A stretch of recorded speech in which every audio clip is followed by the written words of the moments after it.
amis, c'est Marius, j'espère que vous allez bien. Alors aujourd'hui je vous retrouve pour une toute nouvelle vidéo sur un tout nouveau concept.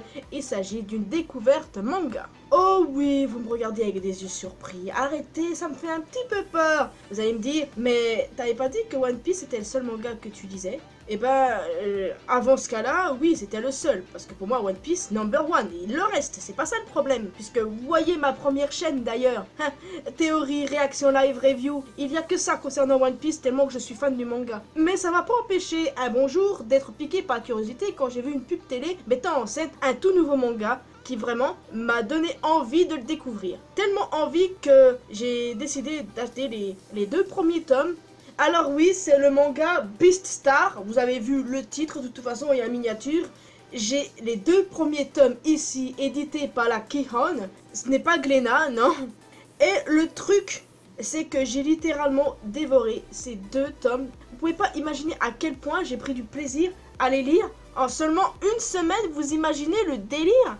Je suis archi fan. Pour moi, ce manga, il est carrément révolutionnaire et une véritable pépite. Et je n'aurais jamais cru pouvoir m'attacher autant à un autre manga que One Piece. Moi, dans ma tête d'abruti de l'époque, je me disais non, si tu lis d'autres mangas à côté, tu seras perdu avec One Piece, tu risques de t'en mêler les pinceaux quand tu fais des théories. Mais en fait, c'est moi qui est débile. Pour une très bonne raison, c'est que tu peux pas te tromper d'univers, quoi. Tu ne peux carrément pas. Parce que en regardant d'autres mangas, tu peux savoir dans One Piece de quoi Oda s'inspire d'autres mangas, genre Naruto ou même DBZ, quoi. Ou genre dans les autres animés mangas, de quoi est-ce que le mangaka ou la mangaka s'inspire de One Piece pour pouvoir... Enfin, vous comprenez à peu près où je veux en venir. Et finalement, ce genre de choses m'intéresse et moi j'ai le seum d'être débile comme ça. Alors j'ai pris une sorte de résolution, va-t-on dire, et décidé de me mettre par exemple à My Hero Academia ou The Promised Neverland. À la limite, peut-être même les deux. Ça, j'en reparlerai occasionnellement sur cette chaîne-là ou même ma chaîne principale. Mais bon, sachez bien que ce sera peut-être juste sur cette chaîne-là pour une bonne raison. C'est parce que je suis beaucoup en retard, notamment avec ces deux mangas. Peut-être même Dr. Stone, parce que quand j'ai acheté le volume de One Piece, eh ben, j'ai eu un extrait du tome 1 de Dr. Stone. Et je me suis dit, bon, ce sera intéressant de le lire, c'est pas trop mal. Donc, vous voyez le délire, c'est mon cerveau qui est parasité. Pour en venir à Beastar, quand je vous disais que ce manga est révolutionnaire, eh ben, il l'est carrément. Vraiment. Ce manga existe depuis 2016. 2016 les gars, mais a seulement été édité en France en 2019 au mois de janvier. Et en plus de ça, là on a les deux premiers tomes et les tomes suivants devraient sortir une fois par mois. Le 3 sort le mois prochain et le suivant sort le mois d'après. Donc ça devrait être chaque mois. Et d'ici là, eh ben, on aura nos tomes quoi. Franchement, les amis, ça sera à côté des tomes de One Piece tout ça. Alors pour vous expliquer en gros ce qu'est Beastars, eh ben c'est un manga qui a été créé par la mangaka Paru Itagaki. Ça met en scène des animaux anthropomorphes à la façon Zootopie. Ouais, mais ce n'est pas tout rose comme Zootopie. C'est vrai que Zootopie c'est pas mal, ça montre les instincts de prédateurs à cause du hurleur sauvage. Mais là, le truc c'est complètement différent. Je vais vous faire un résumé puisqu'il est tout écrit sur le premier tome. Et croyez-moi les amis, le résumé non seulement m'a plu, mais en plus de ça, quand tu lis le manga, c'est merveilleux. À l'Institut Sheraton, herbivores et carnivores vivent dans une harmonie orchestrée en détail. La consommation de viande est strictement interdite et les dortoirs sont séparés en fonction des régimes alimentaires. Tout pourrait aller pour le mieux dans le meilleur des mondes, mais la culture ne peut étouffer tous les instincts. Quand le cadavre de l'alpaga Thème est retrouvé déchiqueté sur le campus, les méfiances ancestrales refont surface. Legoshi est la cible de toutes les suspicions, parce qu'il était proche de Thème, parce qu'il est une des dernières personnes à avoir été vue en sa compagnie, et surtout parce que c'est un loup. Pourtant sensible et timide, il fait son possible pour réprimer ses instincts. Hélas, ses efforts sont vains face au vent de discrimination qui souffle sur le pensionnat. Le seul qui pourra apaiser ce climat de terreur est le Beastar, le leader de l'école. Pour l'heure, les candidats se préparent, les élections approchent. Le favori n'est autre que le cerf Louis, étoile incontestée du club de théâtre auquel appartient Legoshi. Bien décidé à remettre les carnivores à leur place, il fait mine de ne pas craindre les crocs acérés du loup.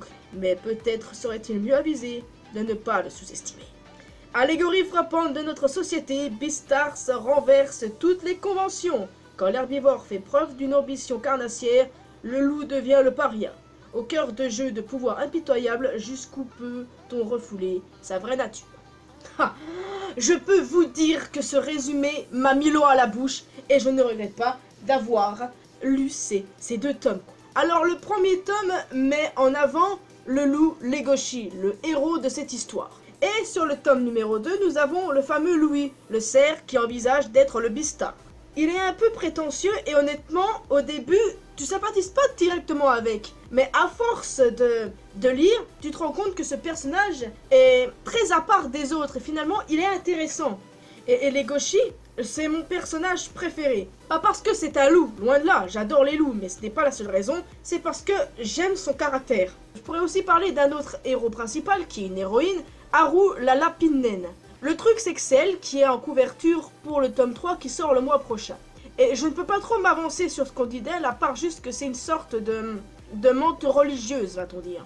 J'ai hâte d'en savoir un peu plus sur elle, même si c'est vrai qu'on n'en sait pas non plus autant sur Legoshi et Louis. Je rêve de savoir jusqu'où cette histoire pourrait aller.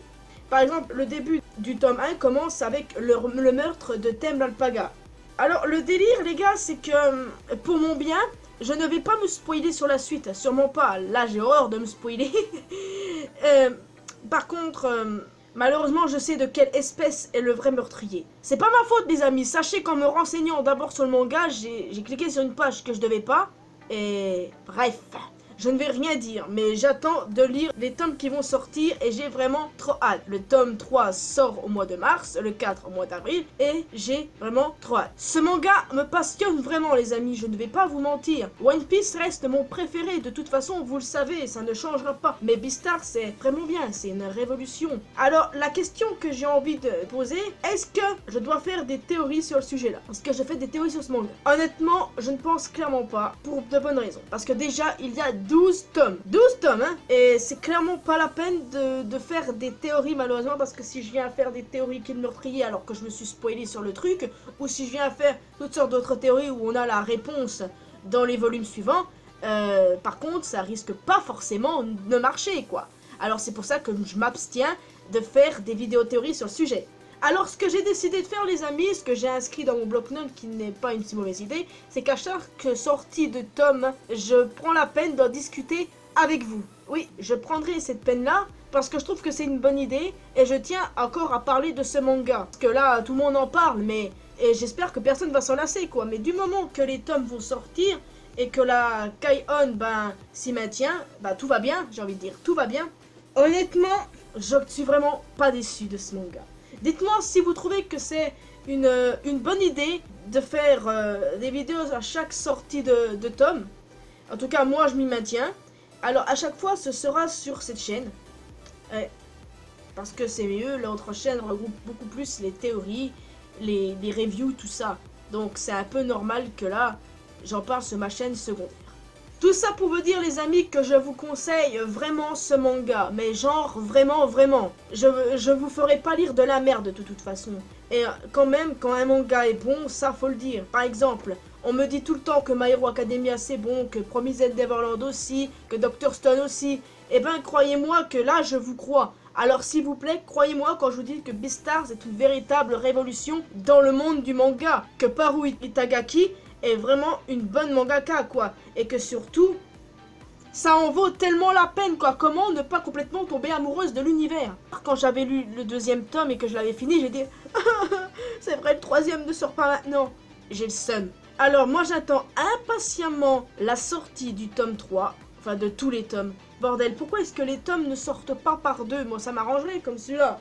C'est dommage, genre qu'il n'y ait pas de site où on pourrait lire les scans concernant ce manga-là, comme on fait pour One Piece ou pour tous les autres, quoi. C'est un petit peu dommage. Mais honnêtement, je préfère me garder de la surprise et lire le manga avec des tomes, quoi. Ça serait beaucoup mieux, alors que je lis One Piece via Scantrad, tout ça, et que même j'achète les mangas de Glénat. Pour vous dire qui je préfère entre Glénat et la Kai-On, et ben honnêtement je peux pas vous dire. Parce que je n'ai pas acheté d'autres mangas de Glénat, je n'ai pas acheté d'autres mangas de Kai-On, donc écoutez, je peux pas trop avoir d'avis si ce que je préfère entre Glénat et Kai-On, quoi. Alors les amis, franchement je le redis, ce manga est une pépite. Et en plus c'est même pas cher, vous pouvez trouver ça sur Amazon, vous pouvez trouver ça ailleurs. Mais honnêtement, si vous connaissez par inadvertance un site où on pourrait lire les scans en avance, à vous de me le dire, mais...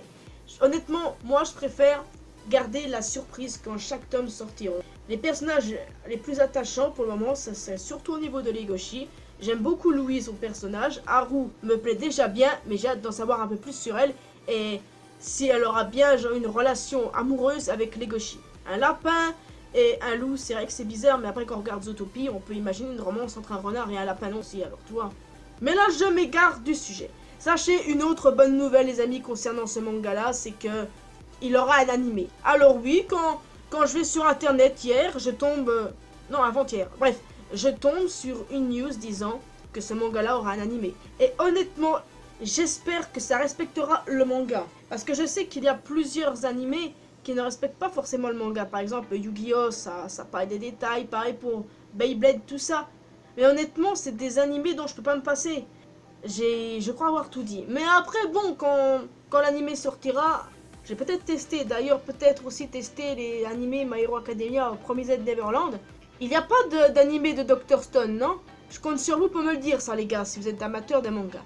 Vous pouvez peut-être même également me conseiller des mangas, tiens, pour que je fasse des recherches si ça m'intéresse ou pas. Éventuellement, hein, regarder les animés surtout, ou lire, vous renseigner un peu, mais bref, voilà quoi. Je parle surtout de Beastars, les amis.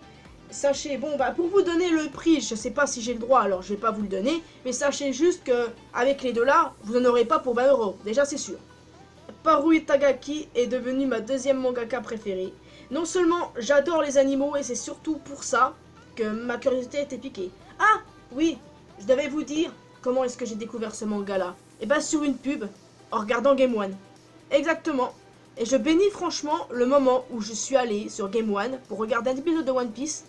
Et que là, je vois une pub sur un tout autre manga. Quand ça parle d'animaux, moi ça m'intéresse, c'est ça le truc. Bon, les amis, c'était une assez courte vidéo, ça je dois l'admettre, mais en même temps c'est une vidéo découverte manga. Je ne sais pas si j'en ferai d'autres parce que, comme vous pouvez constater, il y a beaucoup de mangas qu'on connaît déjà, tels que je vous ai cités tout à l'heure, Dr. Stone, tout ça. Là, Beastars existe depuis 2016, mais apparaît en France que depuis le mois dernier. Donc c'est pour ça que j'appelle ça découverte manga. Donc à vous de me dire dans les commentaires si vous allez tester pour lire ce manga, à vous de me dire aussi si vous avez les 2 tomes et que vous avez apprécié, à vous de me dire aussi si ça vous tente pas plus que ça, ou si vous avez les tomes et que vous n'aimez pas, parce que honnêtement si vous avez les tomes et que vous n'avez pas aimé, je sais pas trop quoi vous dire parce qu'on ne peut qu'aimer ce type de lecture, ça je vous le dis tout de suite. C'est une fan de manga qui parle entièrement, et les amis honnêtement, je ne vous ferai pas lire de la merde. Je vous laisse ici maintenant les amis, tout simplement. En conclusion, je dirais que Beastars est une véritable révolution, une pépite, tout ce que vous voulez. Alors abonnez-vous à cette chaîne si ce n'est pas encore fait, activez la cloche des notifications et pareil pour ma chaîne principale où vous retrouvez mes fameuses théories sur One Piece. N'hésitez pas aussi à me suivre sur mes réseaux sociaux, Facebook, Twitter et Instagram. Nous pouvons parler ensemble sur Discord de ce manga-là si vous voulez, sait-on jamais. Portez-vous bien, n'oubliez pas que l'important de la vie c'est faire ce qu'on aime et moi je vous retrouve dans une prochaine vidéo sur ma chaîne principale cette fois, une vidéo théorie sur Final Fantasy Freddy's et samedi ou vendredi pour le chapitre 933 de One Piece. Sayonara.